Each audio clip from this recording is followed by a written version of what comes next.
Many of the words that you hear in the spiritual community are a mockery. They have nothing to do with the original practice. For example, the Buddha never said the word chakra in the ancient yogic texts, and they sure as heck weren't a rainbow, and he barely went into Kundalini manifestation. This word is so overused that I think that it makes a lot of people really uncomfortable now.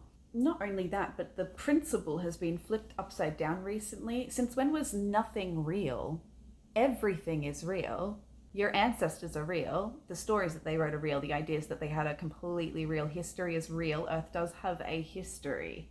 If you disconnect with it all, well, then you'll simply feel that nothing is real, that everything is fake, which is interesting to me as a spiritualist who has been doing this for my entire life, because that is another interpretation for the evil force that we see throughout every single religion worldwide.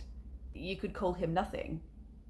No one, no belief, no earth, no connection. So if you keep believing that nothing is real, where do you go when you die? I guess nowhere. The opposite of that would be to believe in your reality, to believe that there is a sun and a moon that's in the sky, that you are on a planet, and to wake up to the reality of that. That's the core of spiritualism. The planet is miraculous and you're on it, alive. Cavemen were doing ritualistic behaviors before they even knew how to talk. The ability to communicate and to create is our greatest skill, and I believe that it's why the earth evolved the human race to be here. This is our job. We think that we're so superior. Businessmen will laugh at the poor artist that's trying to create, yet that's what all of us are, creators. Using this earth in whatever way that we can, technology, communication, to create something, build something for ourselves. Spirituality was never meant to make you believe in a delusion. It's supposed to help you understand your mind and your body better. Sadhguru and the Buddha genuinely saved my mental health. I stopped having panic attacks. The teachings really worked for me, and I worked hard for them to work. It took me 10 years. Some people on here talking about some of the wildest things I've ever heard of. To undelusionalize yourself is to realize that humans created mythology, because once you understand them from the point of the person that created them, from their era, you will start to connect with them as well. We have to remember that the 1300s to the 1700s was a really interesting time for the creative mind, for our little imaginative brains. Christianity affected the way that we wrote about things and about other people that were different to them. We have to look into history to understand our reality. If you're still watching, I'm going to give you some evidence. Let's talk about how religion is created to begin with, because there's multiple ways that it can be created. But I'm going to talk about how our first ancestors created religion. I'm going to use the Norse pagans as a fantastic example here. So the Norse pagans, as cavemen, we have interesting archaeological evidence of them really liking the sun. They just loved the sun, the first people, and that would probably be because the sun was bringing harvest, the sun was bringing warmth. They enjoyed the sun was beautiful to them. So we find archaeological findings of them making bronze statues in the Bronze Era of sun discs and things that are associated with circles and wheels here. Now, as we move through the eras, they start worshipping the sun, the moon, the man and woman, because they know that this is how humans reproduce, and a couple of other things. And it's not necessarily worshipping, it's more acknowledging, right? They're acknowledging the way that the world works. Man and woman does it, sun brings me things. They loved the moon because it was great for harvest. They could learn how to harvest, when was going to be the next season, counting the moon cycles. So by now, by this era, by when they start trading with the rest of the world, they kind of already have an established religious belief or an established land belief, their belief about their own land, their own culture, etc., etc. And then they trade with Rome.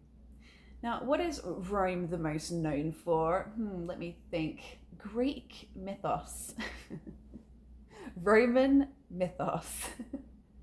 Okay, they were into recording, into storytelling, these people that they were trading with. So what came next? The creation of the Nordic sagas. We start naming all of these energies. The sun, maybe Sol, later getting turned into Odin, right? This bigger creator. But Sol and Mani came first. We also have Freya and Freyr, the man and the woman. So we have these names and stories coming with these names.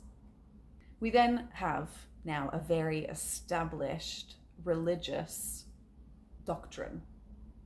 To help you understand why magic is then created with these mythologies, if they're real, Rose, then why is magic created? We don't actually know if the symbols and the stuff that we were finding were magical at all. We do know that, for example, when it was winter time, you would travel to a longhouse and stay with a jarl for the winter to survive the winter. Community was really important, so you needed to be around a longhouse or around a jarl during the winter. Now we do know that there was the Nordic compass. How do we know that this wasn't a compass to just simply say, if you follow these signs that have been etched into the tree and into the rock, if you just keep following them, you'll get to a longhouse for the winter? We don't know if this was magical or if this was real. And this is where it can be and get a little bit difficult, because people from the 19th century, 18th century scholars were trying to understand all of this, and they came up with their own theories, and they created a lot of the magical and witchcraft and spellwork books that you see today. The thing is, we actually have the answer on if this was real or if this was magic by simply looking at cultures that are still alive. For example, the First Peoples of America and the First Peoples of Australia. Both of these indigenous communities know how to still read a lot of their cave paintings. A lot of them know how to use these tools and these things that their ancestors left behind. They understand that some of these cave paintings are stories about certain things, about certain seasons, about dangers, about illness, whatever it might be. So for them, it really was a big library, a big book. What we've left behind was a big book. When you see a magical symbol, you are reading a language from a previous time. Another way that religions can start is by one of these guys. A preacher, a messiah, but they come in two different forms. One sticks to a religion, the other one doesn't. We can't call Buddhism a religion because it's not, it's a teaching.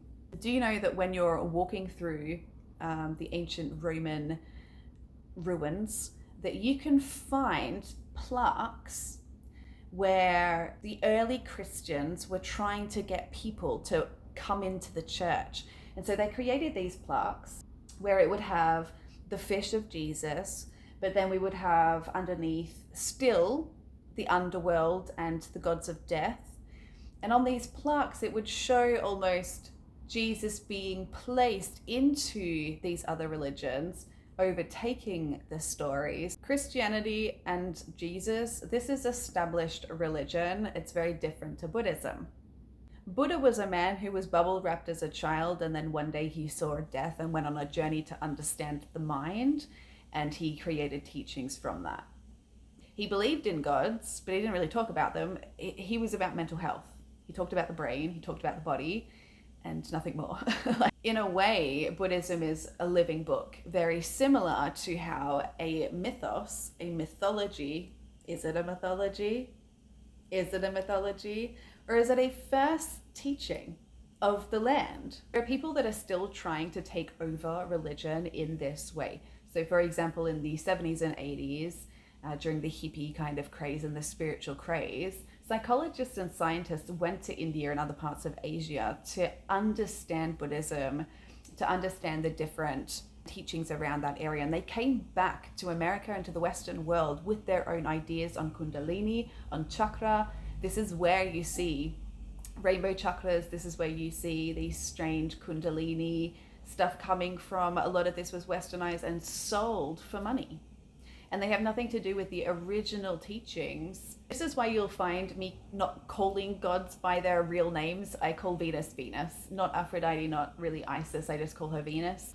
And yes, your mind can do magical and interesting things. This is what the Buddha speaks about. This is what a lot of those old practices speak about, the original practices of magic and using the mind to manipulate your reality. This is true manifestation. What I am speaking of is using the mind to change your life, to change the world. So mythological creatures are another really interesting one to me, simply because once I started understanding how some of them were created, it made me start questioning everything. See, my worry is what happens when you put a foreign object into a human's body. Most of the time, our body will reject it. We get sick, we can sometimes even pass away. So what happens when we become a foreign object to Earth? I wonder. I do wonder.